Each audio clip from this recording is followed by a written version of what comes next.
అందరికీ నమస్కారం అండి. నా పేరు ఎంబీఆర్ వర్మ. నా యూట్యూబ్ ఛానల్ పేరు ఎంబీఆర్ వర్మ. మనం లోన్ వచ్చిందని ఎంతో సంతోషపడతాం, ఇల్లు కొనుక్కోవడానికి కానీ స్థలానికి కానీ లోన్ తీసుకుంటే మనం ఎంత నష్టపోతాం, ఎంత దారుణమైన మోసం ఉంటుంది దాంట్లో. మన కష్టార్జితం ఎలా వృధా చేస్తాం అనేది ఇప్పుడు నేను చూపిస్తాను మీకు. మీరు మీ ఫోన్లో ఒక ఈఎంఐ క్యాల్కులేటర్ డౌన్లోడ్ చేసుకోండి. డౌన్లోడ్ చేసుకున్న తర్వాత మీకు ఈ వీడియో చూసిన తర్వాత చాలా కలత చెందుతారు, చాలా ఇబ్బందిగా ఫీల్ అవుతారు. ఎంత దారుణంగా ఉందా లోన్లో అని చెప్పేసి మీరు చాలా బాధపడతారు. లోన్ తీసేసుకున్నామని సంతోషపడ్డ మీరు ఇప్పుడు చాలా విచారిస్తారు. ఇప్పుడు చూద్దాం. 20 లక్షల రూపాయలు మీరు ఒక నేషనల్ బ్యాంక్లో, నేషనలైజ్డ్ బ్యాంక్స్ అంటే ఎస్బీఐ, యూనియన్ బ్యాంక్ ఇలాంటి చోట్ల తక్కువ వడ్డీ 8.5 అంటే 70 పైసలు ఆ రేంజ్లో 20 సంవత్సరాలకు తీసుకుంటే మీరు తీసుకున్నది 20 లక్షలు, మీరు కట్టాల్సిన వడ్డీ 21,65,000, మొత్తం కలిపి 20 ప్లస్ 21 41,65,552 మీరు కట్టాలి.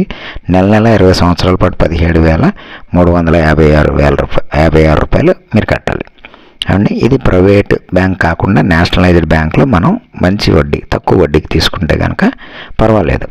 20కే 41 టోటల్ కట్టాల్సిందే. అదే ప్రైవేట్ బ్యాంక్కి వెళ్తే 14% వడ్డీ, సేమ్ అదే 20 సంవత్సరాలు, సేమ్ 20 లక్షలకి 20 లక్షలు అసలు, 39,68,000 వడ్డీ, మొత్తం కలిపి 59,68,900 రూపాయలు మీరు కట్టాలి. అంటే ఎంత దారుణం అండి.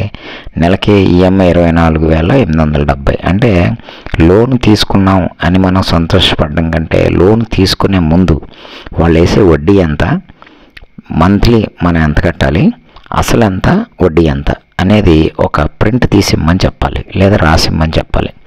అప్పుడు మీరు తీసుకోవాలా లేదా అనే విషయం మీరు ఆలోచించుకోవాలి. నేను ఉన్న విషయాన్ని చెప్తాను, దానివల్ల కొంతమందికి నచ్చవచ్చు, నచ్చకపోవచ్చు, అయినా నేనేమి ఇబ్బంది పడను.